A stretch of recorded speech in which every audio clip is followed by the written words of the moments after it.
If your inbox is overflowing with resumes you can't use, or you're spending way too much time trying to identify the right person, Specialized Recruiting Group can help. They source and vet skilled professionals in IT, engineering, accounting, finance, and many more roles.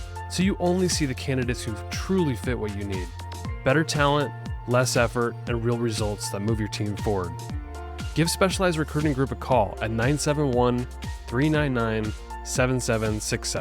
That's 971-399-7767. Or for more details about Specialized Recruiting Group, you can also find them at www.srgpros.com. Welcome to Transform Your Workplace. I'm Brandon Laws, your host. This show is all about helping leaders and HR teams build healthier, higher performing workplaces, one practical conversation at a time. This show covers theory, but more real world stuff that you can actually implement in your workplace. And before we jump into the conversation today, I want to say a quick word about our sponsor, Xenium HR. Xenium helps growing businesses with HR and payroll support. And they also offer a learning and development program to help your people lead, communicate, and handle change better. If you want help building leadership skills across your team, you can request a quote for Xenium's leadership and development program right on the website. Put a link in the show notes. All right, I'm excited to share with you. My guest today is Kate McKinnon, and no, not the comedian Kate McKinnon. Kate's had a strong career leading people strategy in high performance, high visibility environments, including sports and entertainment. And today she's a fractional chief people officer, and she's also been working on a book focused on bridging the gap between college and career. In this conversation, we get into what it really takes to protect culture when speed and pressure are constant, and why intentionality is not just a buzzword, it's the difference between a culture that holds up and one that cracks. We also dig into what to do when a workforce is burnt out and disengaged. Kate shares a simple but powerful approach that starts with naming reality, getting honest feedback, and using stop-start-continue conversations to turn noise into a plan. And we go straight into the generational divide, the misunderstandings, the friction, and how leaders can stop treating it like a battle and start treating it like collaboration. Because like Kate says in the conversation, we all need each other.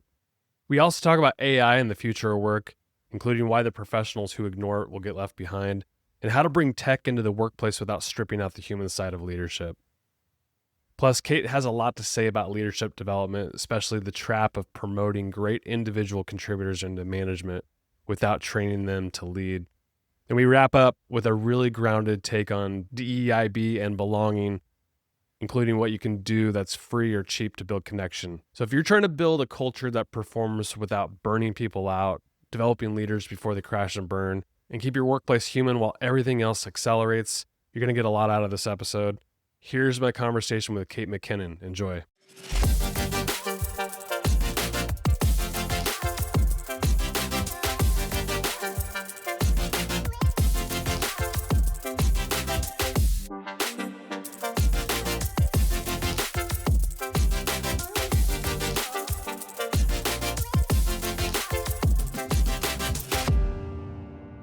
Kate, thanks for coming on the show. It's good to have you. Thanks for having me. You've had quite the career, and now you're on your own. You're a fractional chief people officer. I think you write a book. So we're going to get into career story stuff. And I wanted to start with this because you've led people strategy in high performance and high visibility environments like Playfly Sports was your last gig.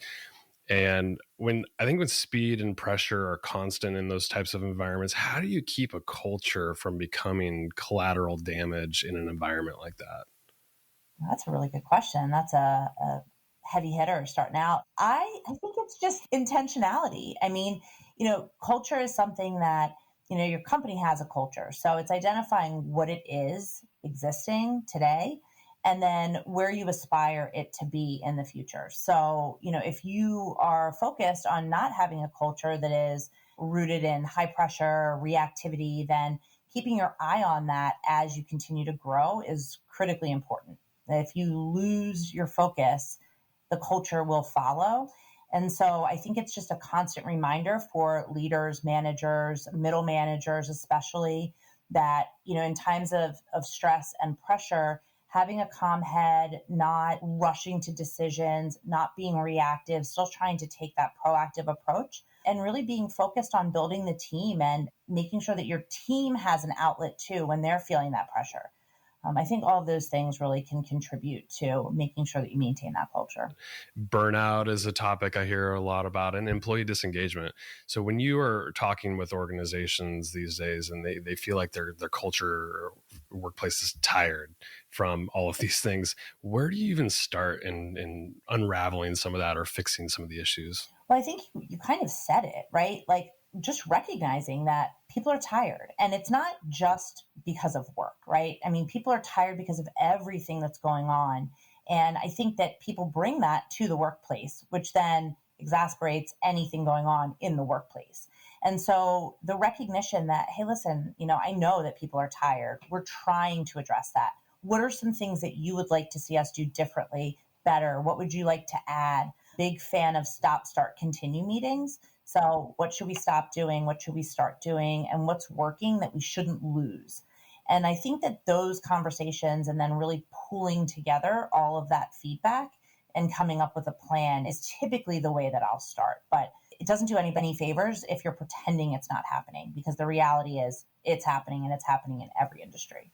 Yeah, based on what you're saying, it just seemed like when you just go about the status quo and just keep like, let's keep in production mode versus like stopping and listening to your people and even having a two-way conversation, it seems like that's the antidote to a lot of the issues that we have, is like, we're going to listen to what's going on, and then how can we fix it, and then maybe even take action on it versus just sweeping it under the rug and let's keep going. I imagine it's pretty easy in a high performance environment like that to just keep your head in the sand or forward.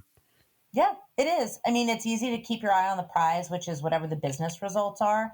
But the fact of the matter is, if you have people that are delivering on those business results, people are complex. They have a lot of feelings. They have a lot of things that they're bringing with them into the workforce. I mean, we talk about even looking now at the government shutdown and the news that's coming from that, and the stress that people that aren't getting paid right now are feeling that they're bringing to the job. You can't separate the two. They're very intertwined. So recognizing that this is, whatever the situation is, this is the environment. We see it, we care about it, and we want to make it better really does go a long way. Sweeping it under the rug just doesn't do anybody any favors. I think I read that you helped Playfly earn recognition as the most loved workplace and best employer in sports. What did that take behind the scenes? Like, what were the turning points that made it stick rather than just like a campaign that we're just doing an award thing like this? I mean, it was the employees that wanted to do it. I mean, obviously, Really? yeah. I mean, Wow. those are all employee-led surveys. You don't pay for the survey. It's based on employees taking a survey about your workforce, and there are percentages that come into play for you to be awarded these accolades. And so there's a lot of work on the back end to get data to these groups that award these awards to organizations. So there's a lot of back end data. There are a lot of interviews that happen on the back end. But the core of those surveys is really employee engagement and having employees answer and participate. So when employees knew that we were going for those awards, they were excited to share their experiences. And it was a full company effort based on the culture that we had created. And it's not one person that creates the culture. It's not a department. It's really the whole organization.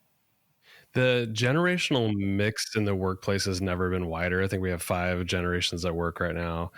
From your coaching of new grads all the way to the work with the executives that you work with, what misunderstandings do you find most between those generations, and what do you see holding the culture back? How can we bridge this gap? Oh my gosh. I feel like we could do a full hour just on this.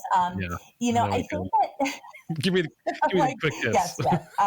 yes. One is that kids coming out of school are lazy, they're uninspired, they just want work-life balance, they don't care about their work product, they're not coachable, they're not engaged. I think that is a big misunderstanding. I think that the way that they engage is different, and that's hard for other generations to understand. And then I think kids coming into the workplace today, they misunderstand that, maybe they don't misunderstand. Maybe they get it really clearly that, their parents, their grandparents, the people that they're around have created this life based on work. And they don't want that for themselves. They don't want work to be an 80-hour week where they have no available time to spend with friends or do other things. So, I think that there's a lot of misunderstanding about kids coming out of college, and then kids coming out of college into the workforce are really pushing back against the status quo. And so I think that that really creates a lot of friction. And one thing that I try to get both sides to understand is that we all need each other. Like, this isn't going to go away. The problem is just going to continue, which is one of the reasons I'm so passionate about trying to help them meet in the middle. The world is transforming so fast right now. And I had a conversation with Brian Power, who's the CHRO at Nextdoor. I released that a couple months ago, but he said something that was pretty profound when we're talking about new grads. He said that 2027 will be the first year that you'll basically have students who have grown up with generative AI. And so when you consider that, those people coming into the workplace, even if they're pushing back on status quo, they're going to have a skill set unlike any other worker. They've literally gone through college using these AI tools. Incredible. What do you think about that? Oh, I think it's amazing. I mean, you look at students that have gone through COVID, they've grown up knowing nothing other than social media. Now they're embracing and using generative AI on a regular basis. They're using it as a tool to be more effective, efficient, faster at their jobs so that they can focus more on the strategic, high level thought process. And I think that's the way that things are moving. So you either adapt and learn from this new generation, or you will be left behind. There's no real middle ground. I mean, when you talk about, I hear a lot of people worried about HR going away. And HR is not going away. Will go away, though, are HR professionals who don't embrace and learn how to integrate AI into their day-to-day. Yeah, I agree. And speaking of AI, you talked about making work more human. The AI is kind of flying in the face of that in some ways. But what does that actually look like in a business context to make work more human? Where do you see leaders like unintentionally dehumanizing their teams as well? I mean, I think it goes back to the initial question around, people are stressed, they're tired, they're busy, they're doing more with less. They are sometimes doing 2 and 3 jobs. I think that people forget sometimes at the higher level that, workload is a real thing, right? And you have to equip people with tools and resources in order to do their jobs effectively. And so taking into consideration the whole person is really important. And workplaces are going to become antiquated if they don't consider the full person working in the workplace, especially with new grads that are just simply not willing to work like a robot 60 to 80 hours a week with unlimited days on end of that happening. It's not going to go in that direction. I think something facing a lot of organizations is that people are really good at their job, and then we need them to step up to a manager role. But by the way, we haven't trained them on how to be a leader. And I know you've built some leadership programs like Playful's Rise initiative and community partnerships with universities and athlete programs. What have you learned about developing first-time leaders who didn't grow up in a traditional setting like a corporate environment, and what can corporate environments learn from that to start to develop people before they step into a leadership role? Well, this has been a problem since I was in sales. And this was something that I recognized, 20, 25 years ago, along with many other people, that a good salesperson shouldn't just automatically be promoted into a leadership role because they're good at their job. They're two completely different skill sets. And so I've seen this in every single company I've worked for. It happens all the time where somebody's good at their job, they're promoted into a leadership role, and they fail. And the reason is because they're not getting proactive guidance around leadership development. A lot of the companies I consult with now, it's really that middle management group that needs the most help. Giving and receiving feedback, how to inspire your team, getting work done through other people. When you're an individual contributor, especially in a production role, your focus is the sales, and you're the one that controls it. You're the one that, the output is coming from you. And when you move into a leadership role, you have to depend on your team to get work done, and you have to be inspiring them to do the best that they can do. And so a lot of the work that I do comes from delegation, making sure that you're empowering your teams, talking about succession planning, how to really leverage the different types of personalities on your team and make sure that you are investing in them. It's not just about performance and numbers. It's about again, goes back to, it's about the whole person. Speaking about investing in people, I think learning and development is ripe for disruption right now you probably see it in yourself. Like if I don't know something, whether it's a leadership skill or just a like technical skill, I could go to ChatGPT or something like that and just get the answer or walk me through the steps on how to do something. And I talked to Josh Burson a couple months ago about this, and he was talking about like, look, enterprise L&D like courses are probably dead or dying. And this like micro learning is probably going to take rise. Like, have you thought about this? I'm sure you're like starting to think about this with learning development programs that you've done. Yeah, the micro learning has been around for quite a while, but I think that there really is a huge push for this sort of relinquishing of these like 2 and 3 day conferences where people just don't have the attention, they don't have the time, it costs a lot of money. I think real time learning, when people want to access the learning, is really where it's going, almost like ChatGPT, but for corporate. So, if somebody wants to learn how to use a system, being able to have these quick little bites of information that walk them through a thing will definitely replace these very long, drawn out trainings. But I still think that there's a place. I don't believe that conferences and in person is going to go away forever, because the reality is you do have to consider everybody's learning style and everybody learns differently. So some people learn best hands-on. Some people learn best when they can, work with a facilitator, group work, and I think that there's a place, there will always be a place for that. I just think that we're adding more tools to the toolbox as it relates to learning and development, which is amazing. And then when you also consider neurodiverse employees, making sure that everybody has the accessibility to learn a new skill set or learn a new approach or understand a new product. So I do think that there's a lot of focus on how we can make it better, more accessible, and faster. Yeah, I love what you're saying. I also think about the conferences I've been to. I've like met people there that I still are like sort of friends with to this day. Like I'm still connected, and we're across the country. Yeah. So there are these like different learning styles and just like different benefits that you get from different types of learning environments. So I Yeah, love what you're saying. absolutely. Diversity, equity, inclusion, and belonging have been through a tough couple of years. Budget cuts, fatigue, backlash in some cases. How are forward-thinking organizations reframing this kind of work so it remains part of the culture and not just like a check-the-box thing or even something that we're just going to dismiss altogether? I think everybody's taking a different approach. I think you see some people that are saying, okay, we're not doing anything anymore. We're cutting programs. We're not giving this attention. I think we have other people that are doubling down and saying we're not changing a single thing. And then we have a third group that is sort of reimagining and changing some of the verbiage, but keeping the programs very similar. I think what gets lost in all of the debate about diversity, equity, inclusion, and belonging is that everybody benefits from it. It's not just a select group of people. It fundamentally makes companies better to have differences of thought, differences of opinion, different people that come to the table with different experiences. I heard somebody recently that mentioned that somebody is using the term fairness in place of DEIB. It's just an overarching fairness, a level setting, which I don't hate. It's a lot less politically charged, I think, to just say like, hey, our goal is to just treat everybody fairly. But again, it's work that's never going to go away. You have different people in the world, and we want to be able to include everybody and give everybody a fair shot.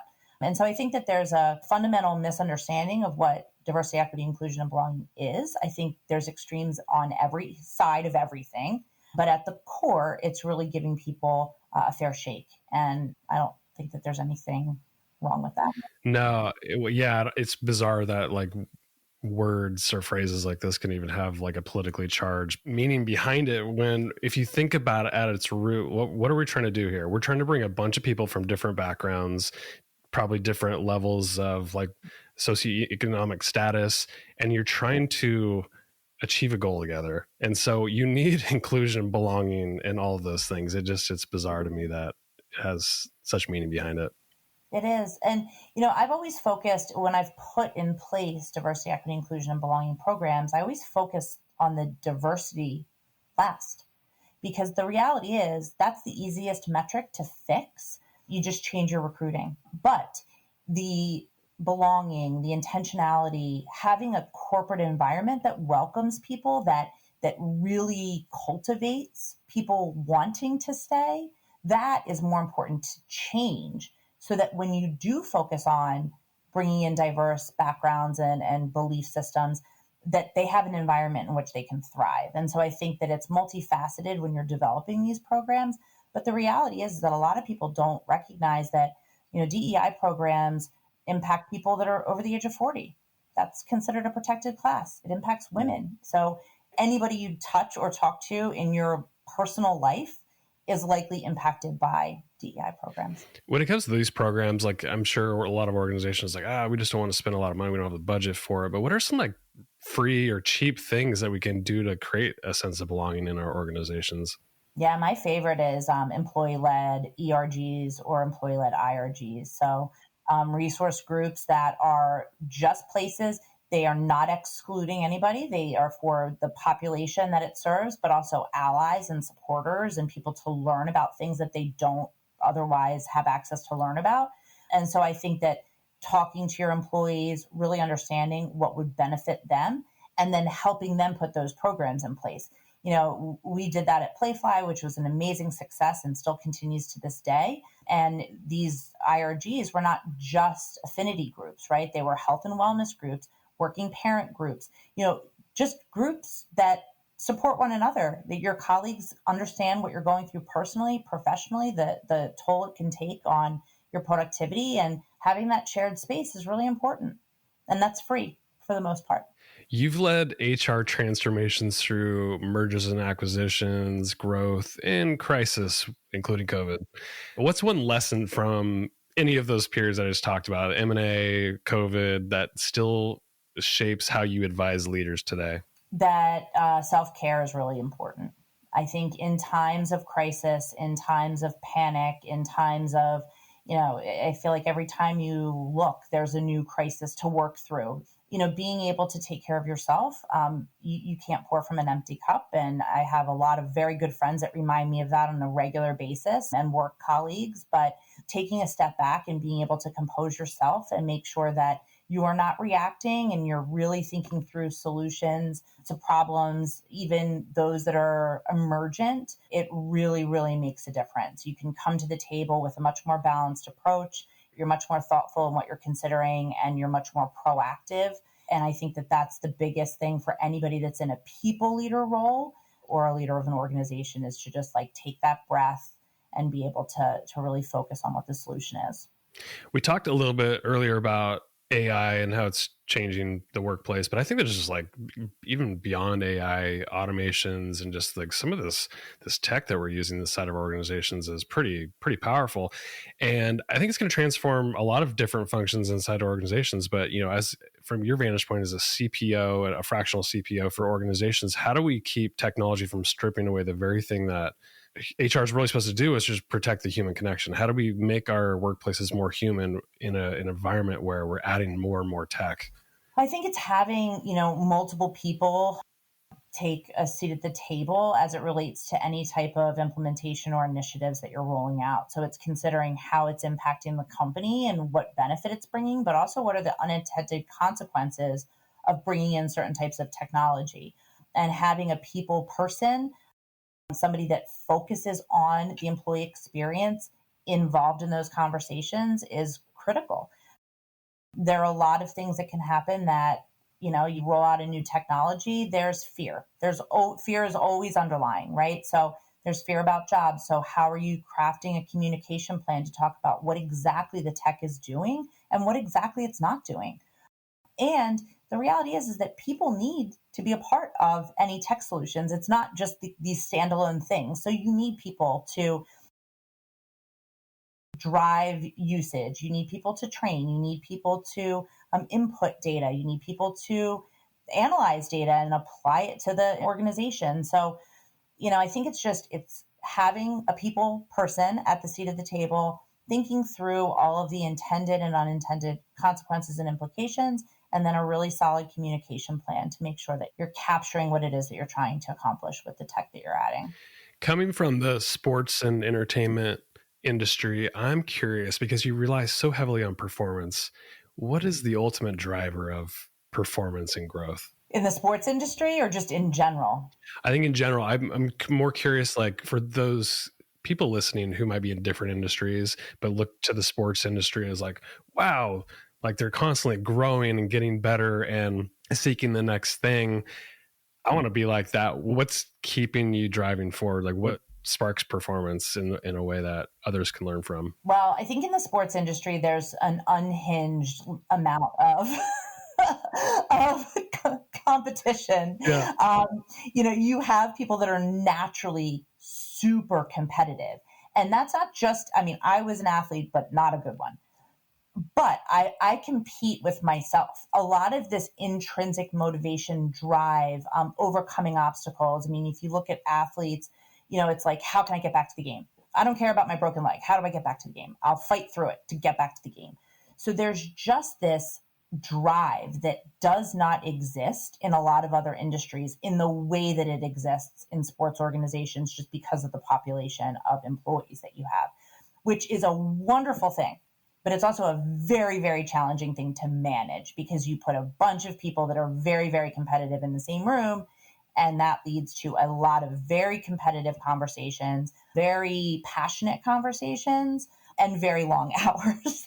But all of that said, I mean, it's just such a fun industry to be a part of. And I wouldn't trade the hard work, the competition, all of that. Like, it's the group of people that you work with in sports, they're the best people I've ever worked with. So much fun, so team oriented. They won't let each other lose, which is something else that's really interesting. They'll prop each other up and fill gaps. And it's just such a great, great group of people. One of the things I love about sports is just how data driven it is. I mean, I grew up, baseball was my sport and I was a pitcher, and just being able to see all the stats, like, strikeouts versus walks and ERA, and just being able to, like you said, be in competition with yourself in some ways, which then contributes to the overall goal of like winning games as a team. And I'm wondering if we can sort of apply that to organizations. Like, could we have some sort of scorecards or metrics that individuals can have that sort of roll up to the collective group? And I don't know if you've seen that outside of just the sports industry and people do it well, but any ideas for people? Yeah. During my time in healthcare, we implemented continuous feedback platforms that did exactly that. So tools that offer, one-on-one meetings on a regular basis, a cadence of feedback where you're giving constant sort of ratings of how you're feeling day to day, that allows your manager to keep a pulse on everything that's going on in the team. So almost like a constant employee engagement survey. But then that would always also tie into succession planning and performance management. And, all of those tools sort of work together to allow that sort of intrinsic competition, but also, in sales organizations, like how are you driving competition amongst sales teams and amongst, sales leaders? And so I think there are so many different resources out there, depending on how deep you want to go into the numbers. But if you're looking for a solution to really fuel that competition in your organization, there are quite a few tools. You let me in on a little secret that you're writing a book. Maybe it's not a secret. I think you've publicly announced that, maybe on LinkedIn or something, but this is about bridging the gap between college and career. So what's one thing that you wish every new grad, every hiring manager understood about that transition from college to career? But I don't think it's a secret that it's really hard. I think, any type of transition into the workforce, whether it's new grad, changing careers, veterans going into the public sector, if it's, athletes that are now transitioning out of sport, I think it's very fear-based. There's a lot of uncertainty. They're nervous about the transition, and a lot of the skills that are required aren't taught. So how to effectively network, how to actually get a job, how to build people that will say your name in rooms that you're not in. And so I think that those are skills that could be taught very easily from a young age that just aren't. And so I think there needs to be just a general understanding that it is very hard out there. It's hard to get a job. It's hard to make that transition, and give yourself a little bit of grace. And for managers that are hiring, give your candidates a little bit of grace. If they don't say exactly the right thing, like it happens to everybody. Both of my brothers-in-law, they've both served in the Navy. One's still in the Navy and about to retire. And he reached out to me and it's like, hey, I need to plan for my future after the Navy. Can we get on a call and like walk through LinkedIn? Because these are skills he doesn't have. I spent like 2 hours with him just going through like how to build your profile. Because he understands like, I've got to get out there and network because I don't like, how are you going to go find a job? Like you've got a lot of transferable skills, but how do we market yourself and connect with people that might give you the future opportunity? So I love what you're doing with the new book. And I do think between college and just folks transitioning from military life, I think those are huge opportunities. Yeah. Yeah. Well, thank them for their service. And it's really hard. And there's also the why. Like, why do I have to have a LinkedIn? What does that do for me? Like, very basic. If you've never been in business, you just don't understand why that is something that's important. And so just explaining that and helping, you have these populations of individuals who are so smart and driven and team oriented and great with feedback and, all of these wonderful skill sets that you can bring to an organization after you've served, after you've performed at a high level in sport. It's to organizations' benefit to help upskill them to be able to contribute. You've worn almost every HR hat over the last couple of decades. And when you like take a step back and you zoom out, what do you think the next decade of culture, leadership will demand of us in these HR roles that maybe we're not quite prepared for yet? As we said earlier, the world's moving pretty fast largely due to technology and AI. So curious what you think. I think it's a great question. And I would love to say that I have the answer. I don't know. I think understanding and working with different generations in the workplace is going to be a big piece of it. Really figuring out how do all these generations come together and support one another as one transitions in, one transitions out. You still have this sandwich generation of individuals who are parenting and then caring for parents. It's just, there's so many pieces. There's the political climate, the global state of the world. And I think all of those come to a head in the workplace because people are complex and have a lot of different feelings and a lot of different things going on. And so I think at the core, it's going to be keeping a focus on the people, on how people feel, on how people are responding to these changes just across the board, and really ensuring that you're supporting the whole person. I think, you see this a lot with the work from home sort of battle, right? In fields where it might not be necessary to be physically in an office, but organizations are demanding it. And you're seeing a lot of pushback. And so that's just a small example of these, I think, maybe fights that are coming to a head that people are going to have to wrestle with as we continue to go. And I mean, who wins out on that? I don't know. I mean, I think at the end of the day, like, you want the most qualified people. If they say that they're not going to work in the office, then are you going to walk away from that? I don't know. Well said, Kate. Well said. This has been a lot of fun. I appreciate you letting me do kind of a deep dive on your career and just getting your insights. Anything you want to leave people with as an action item or a parting thought, and any plugs that you want to make? No real plugs. I mean, I love connecting with people, so please don't hesitate to connect with me on LinkedIn. I know the more famous Kate McKinnon is not on LinkedIn, so you can definitely find me there. Not the comedian Kate McKinnon. Okay. Not the comedian. No. But yeah, I mean, keep an eye out for the book. I'm hopeful that it'll come out within a year's time. And that's really it. I mean, everybody needs to give each other some grace. There's a lot of stuff going on out there. And I think just a little bit more kindness would go a long way. My guest today has been Kate McKinnon. Kate, thanks for coming on the podcast. Thanks for having me.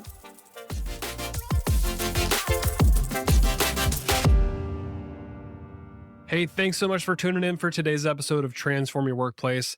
The content on this show is strictly for general information and educational purposes only, so that you can go transform your workplace in a positive way. The views, thoughts, and opinions expressed on the show are the guest's own and don't represent the views, thoughts, and opinions of either Xenium HR, the sponsor of the show, or me, the host, Brandon Laws. Additionally, Xenium HR or myself, Brandon Laws, doesn't endorse any guest, their business, or any organization they represent, so discretion is advised. We encourage you to work with a trusted advisor to find a custom approach that fits your organization's needs. Thanks for tuning in to today's episode.